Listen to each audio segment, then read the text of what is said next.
এরপরে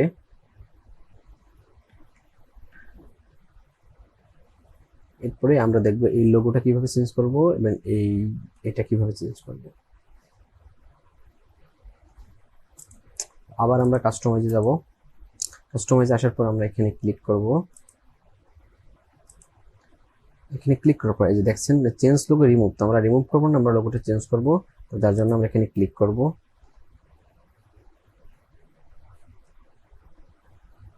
এখানে ক্লিক করার পর আমরা এই লোগোটা এখানে দেবো, লোগোটা ফুটারও আছে, তো আমরা হেডারও দিয়ে দিচ্ছি। এই স্কিপ ক্রপিং এটা দেবো, এটা অবশ্যই ক্রপ করুন না, যতটুকু আছে থাকবে। তো আপনারা যখন লোগো তৈরি করবেন তখন এই লোগোটার উইড হাইট দেখে নেবেন। এই লোগোটার উইড হাইট দেখতে হলে দুইভাবে দেখা যায়, একটা ইন্সপেক্ট এলিমেন্ট করে, আর একটা সহজই আছে, তো আমি আপনাদের সেটাও দেখাই দিচ্ছি কিভাবে এটা উইড হাইট দেখবেন, তাহলে এখানে আর কি পারফেক্টলি এটা বসবে। এবং এখানে যে ই-কমার্স লেখা আছে এই লেখা থেকে পাচ্ছে, এবং জাস্ট আমাদের ওয়ার্ডপ্রেস সাইট সেটা এখান থেকে দেখাচ্ছে। তো এই দুটো লেখা আপনারা এখান থেকে চেঞ্জ করলেই এটা এখানে দেখাবে।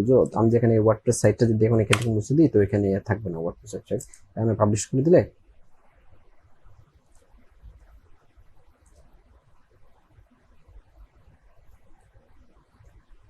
চলে আসবে, এখন এই ওয়ার্ডপ্রেস সাইট লেখাটা থাকবে না এবং এটা চলে আসবে। এই যে চলে এসছে।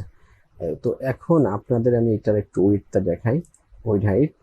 আচ্ছা, আপনারা এই মিডিয়ায় আসবেন, এখানে যত ইমেজ আছে সব আপলোড এই ইম্পোর্ট হয়েছে, আমরা যখন ডেমোটা ইম্পোর্ট করছি তখন সব এখানে চলে এসছে। এখানে আসার পর আপনারা ওই ইমেজটা খুঁজবেন, এই যে এইটা, এখানে একটা ক্লিক করলে এই যে দেখছেন এখানে যে ডাইমেনশনে লেখা আছে 50 পিক্সেল বাই 50 পিক্সেল। তো আপনারা যখন লোগো এখানে দিবেন সেটা 50 পিক্সেল বাই 50 পিক্সেল করে নেবেন, তাহলে আপনাদের এই সাইডে দিয়ে লোগোটা দিলে এখানে যখন দিবেন, আমরা এখন রিফ্রেশ করলে ওই লোগোটা অবশ্যই চলে আসবে, আগের লোগো ছিল। এখানে যখন আমরা রিফ্রেশ দেবো তখন পারফেক্ট লোগোটা দেখাবে সুন্দর। হ্যাঁ, এবং আমরা এখানে লেখাটা মুছে দিচ্ছি ওয়ার্ডপ্রেস সাইট, তো সেটা নাই, তো এটা মুছে দিলে ওটাও আসবে না, আপনারা আপনাদের মতো করে লিখে নেবেন। আচ্ছা, এইটা এবং এটা এগুলো হচ্ছে ই-কমার্স থেকে আসছে, উইশলিস্ট এবং কার্ড। আপনি যখন কার্ডে কোনো প্রোডাক্ট অ্যাড করবেন তখন এখানে আসবে। তো এইগুলো এখন আসলে দেখার নেই। তো এরপরে দেখবো আমরা এটা কিভাবে চেঞ্জ করবো, এই ব্যানারটা এটার উইড হাইট এই সেম ভাবে দেখে নিয়ে তারপরে একটা তৈরি করে এখানে দিবেন, তাহলে জিনিসটা সুন্দর হবে। তো আমরা আবার এই এতগুলো ট্যাব আমাদের লাগবে না, আমি কেটে দিচ্ছি কিছু, কেটে দিচ্ছি। কাস্টমাইজ আসলাম, আসার পর আমরা এই যে এখানে হ্যান্ড আইকন যখন আসবে আমরা এখানে একটা ক্লিক করব।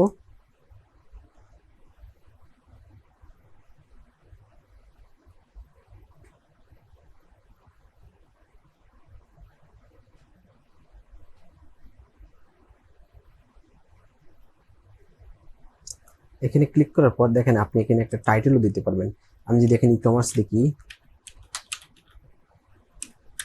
তো দেখেন এখানে একটা টাইটেল চলে আসবে।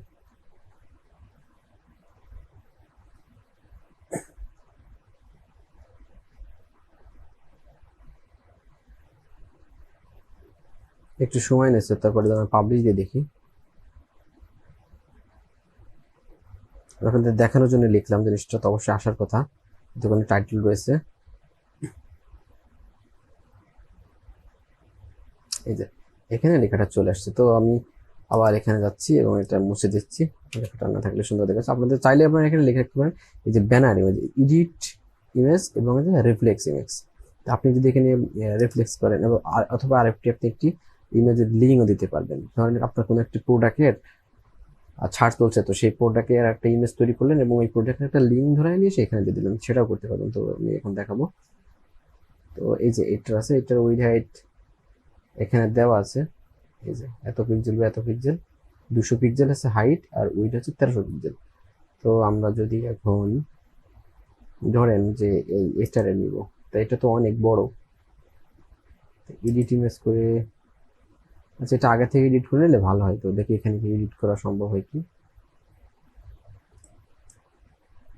আচ্ছা, এটা 200 পিক্সেল দিই।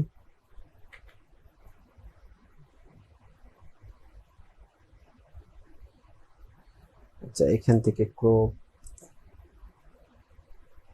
ভার্টিক্যাল, হরিজন্টালে কি আছে,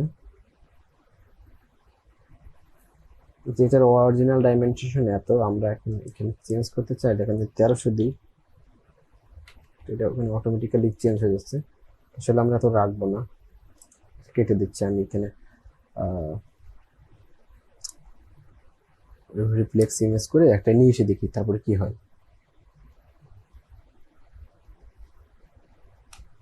তো আপনারা এমন সাইজের একটা ইমেজ তৈরি করে নেবেন নিজেরা, অথবা আপনি আপনার গ্রাফিক ডিজাইনারকে দিয়ে তৈরি করে নেবেন। তো আমি যদি এখন এটাকে এখানে দিই তো দেখি কেমন দেখায়, অনেক অবশ্যই বড় দেখাবে জিনিসটা। পাবলিশ দিলাম, আর আমরা দিয়ে দেখাই আপনারা, তারপরে আবার এটা পরেরটা আবার চেঞ্জ করে দেবো। এটা এই যে এই অবস্থায় আসছে এবং এটা খুবই বাজে দেখাচ্ছে, তো আমরা এখানে রাখবো না। এডিট ইমেজে ক্লিক করলে এখানে সাইজ, এখানে এটা আছে কাস্টম সাইজ আসবেন। আচ্ছা, এখান থেকে সুন্দর করে আপনি দিতে পারবেন। এখানে 1300, আচ্ছা সেই সেম অবস্থা হচ্ছে। তো এখান থেকে আসলে ঠিক করা সম্ভব হচ্ছে না, আমি 200 দিয়ে দিকে এই পাশে দেওয়ার পর এখন যদি আপডেট দিই কি আসে দেখি।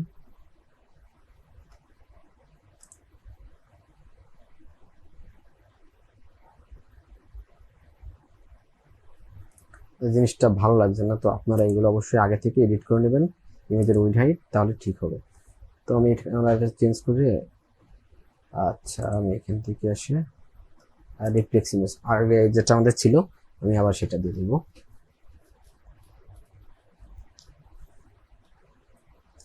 ধরুন আগে ছিল এটা আমরা এখানে দিয়ে দিচ্ছি। আবার এখানে দেওয়ার পর এখানে আপনি কোনো একটা প্রোডাক্টের লিঙ্ক দিলে এই ইমেজের উপর ক্লিক করলে সেই প্রোডাক্টে নিয়ে যাবে, অথবা আপনি কোনো একটা প্রোডাক্ট, ধরুন আপনার এই প্রোডাক্টের উপরে আপনি একটা ছাড় দিয়েছেন, তো এই প্রোডাক্টের লিঙ্কটা আপনি এখানে বসাই দিবেন, আর এই প্রোডাক্টের কিছু ফটো দিলেন, ছোট ছোট করে কিছু দিয়ে কিছু লিখে দিলেন, দিলে এই ব্যানারের পরে যখন কেউ ক্লিক করবে তখন সে ওই লিঙ্কে চলে যাবে, অথবা আপনি আপনার কোনো অন্যান্য সাইডের লিঙ্ক এখানে বসাই রাখতে পারেন।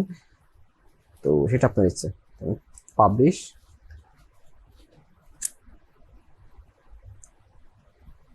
তারপর এখন আমরা সাইট ভিজিট করলে এটা আমাদের কাস্টমাইজ, আমরা এখানে কাস্টমাইজ করছি, এখানে ভিজিট করি,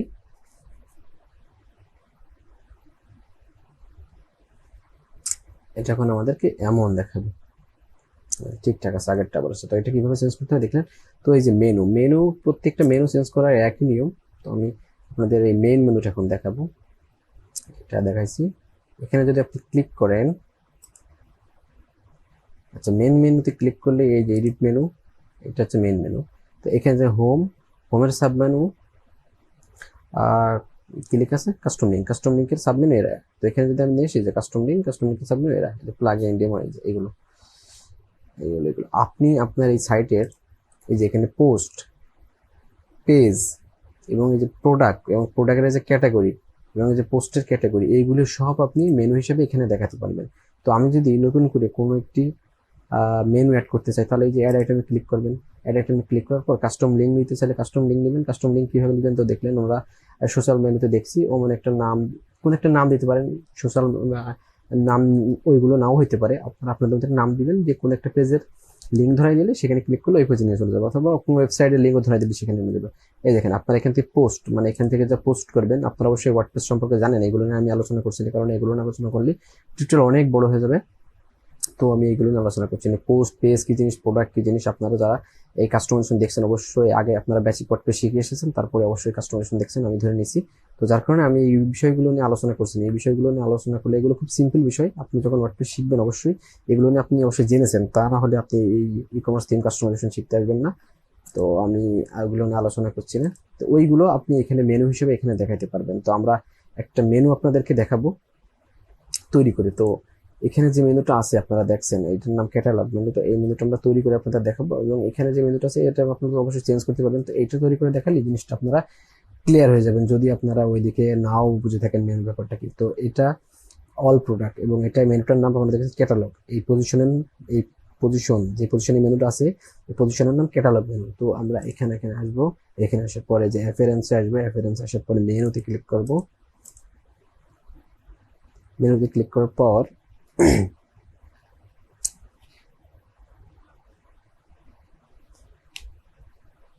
মেনুতে ক্লিক করার পরে যেখানে দেখছেন অল প্রোডাক্ট ক্যাটালগ মেনু, এটাও এখানে আমি দেখাচ্ছি ক্যাটালগ মেনু। এখানে লেখা আছে অল প্রোডাক্ট, মানে এই মেনুটার নাম এবং মেনুটার নাম অল প্রোডাক্ট, কিন্তু এই পজিশন হচ্ছে ক্যাটালগ মেনু। ওয়ার্ডপ্রেসের এই যে এই অংশের এই পজিশনটুক নাম ক্যাটালগ মেনু নামে আর কি রেজিস্টার করা আছে।